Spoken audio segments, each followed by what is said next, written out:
was from that side. And I put my head down January 21st, 2004, I want to say. I give my life to Christ. I go to church, sitting front row. 17 months done, focused. It's Friday nights, Bible study, 6 o'clock to 2 o'clock in the morning, every other Friday night at Pasadena with Paznas, this pastor called Mano, and we're talking about philosophy. And I'm still an atheist, but I'm debating him. There's no way in the world if Jesus this, and what about this? And they use it because people were so naive and innocent back in the days, and they didn't know what it was. It was so easy to use fear again, control them, and they were doing this. And you know what they were doing? Today, you can't get away with that. This is why there's so many more atheists today, because they're being exposed. Christians are, I'm having these types of conversations with them. Can right? I pause you right there? Because there's a lot of men that are in the same boat that you were there. And this is a huge pivotal moment for you, because I believe this. There is, you either worship a God or you worship yourself. And I think that at that moment in your life, I want to know, what was it completely that opened your eyes? Because there's people that will, like, you could give them all the evidence in the world, but they'll reject it because they want to worship their lifestyle of sex, their lifestyle of drinking, their lifestyle of this. What was your pivotal moment, and what would you give to your enemies and your friends to just give them that information? Because I think, and this is just from my point of view, I think that's when you started really just taking off. So I'll give you a complete curveball here. What percentage of her past do you know? A lot of it. I mean, I would say like almost all of it. Do you think you know 100% of it? I would believe I do, on the aspect of, in this relationship, the one who runs it is the Lord. So I can never judge her for her past. I can never judge her for her future. Okay. What percentage of your past you think she knows? Every single bit of it. Okay, fine. I'm convinced if you think you know all of it, you have a God complex yourself. Let me explain. No, you fair. can push back and I'll give you my point of view. So when you're marrying somebody, a man wants to know what? Everything. Why? We're insecure, we're protective, we're territorial. Mm-hmm.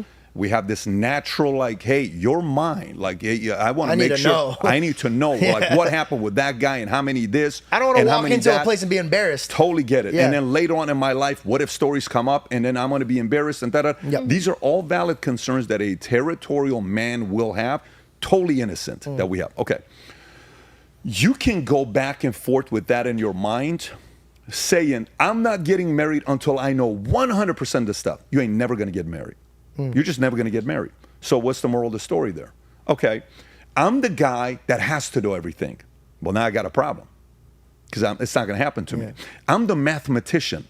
I'm the freaking math guy. I'm the angle guy. I'm the counting every light in a place. I'm the guy that's counting how many Celsius, I'm the guy that's counting how many lines goes all the way down, having a conversation with you. I'm counting those little buttons in here in that corner to see how many the buttons. Is it 9 or is it 12? I'm just kind of going, I'm that guy, right? So everything with my brain, the reason why I love math is because I can use Pythagorean theorem to get an answer to a formula that's the definite answer, not the maybe answer, not the 99% answer. So I have a problem with faith for a guy like me because I'm not gonna know 100%. So it was a nurture thing. You weren't taught faith when you were younger. No, I was taught faith when I was younger, but I was the guy that got kicked out of Bible study in a Syrian church in Iran, in Tehran, where they kicked me out. They're like, you're asking too many questions. This is not what we're going to have. You got to get out of the class. And they kicked me out. I said, I'm not a Christian, guys. Told my mom and dad they were disappointed. I said, listen, I'm not going to go believe in this God that if he loves us so much, why are we getting bombed so many times? Why we get bombed 160 sometimes in a single day? Yeah, I'm not good with this. I don't believe God exists. All these people are dying for what? Over what? What are we dying over? So I was that guy that fought back. So anyways, going back to the question you're asking with faith and how the decision was made, no matter how much I read of Lee Strobel, Case for Christ, if I read C.S. Lewis, Mere Christianity, Cost of Discipleship, give me every book I could get my hands on from Billy Graham as to 4 different, God is either this, or he's that, or he's this, or I'm going to go read this guy and read the Scientology argument of Christianity, and I'm going to see the debate of this Muslim of Christianity on why this and this guy that before Christianity on the Indian religion that did the same exact thing was married. I can go all of that stuff. And even if I do my entire lifetime, I'm not going to read all that material. So eventually there's going to come a point in your life that you're going to have to take certain risks in your life. There is risk to staying single, big risk.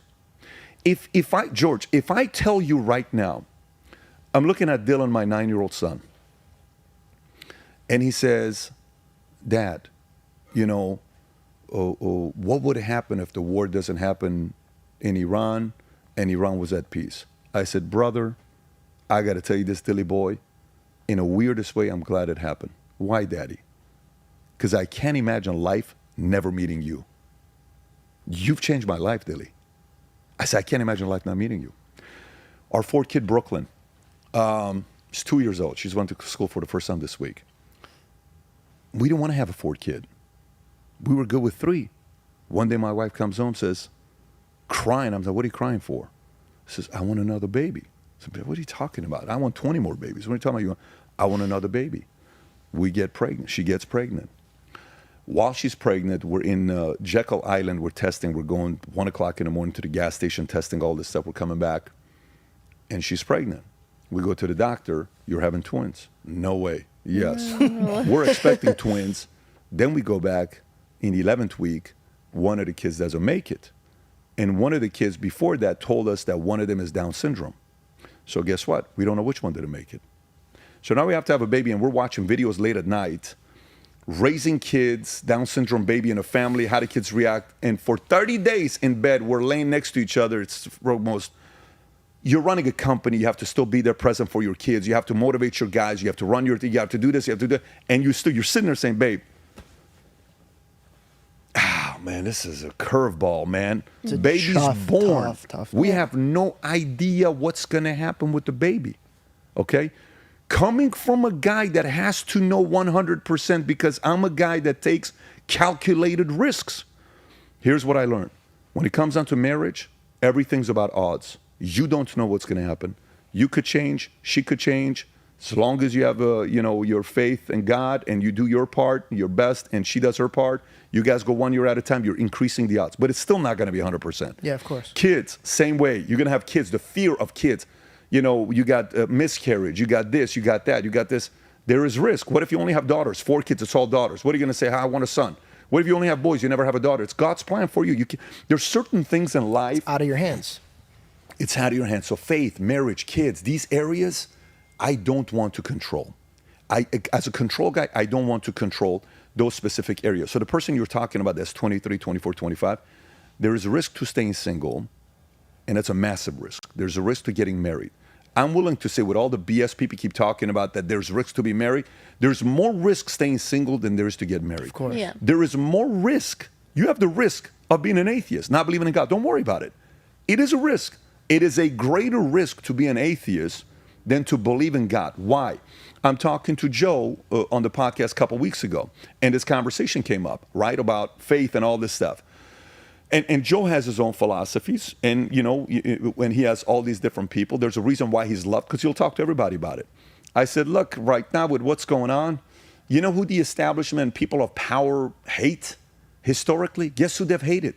People who are hopeful, people who are faithful, people who have the faith to believe the future looks bright. You can't control those types of people. It's a very weird dynamic. Their eyes are different. There's fire in those eyes. You know what the eyes look like when somebody is hopeless or doesn't have, it's like so faithless? You know what their eyes look like? Defeated. Yeah, bitter. broken. You can control them. Yeah. You can push them around. You can bully them. Good luck bullying Somebody who has faith. somebody who has faith or is hopeful.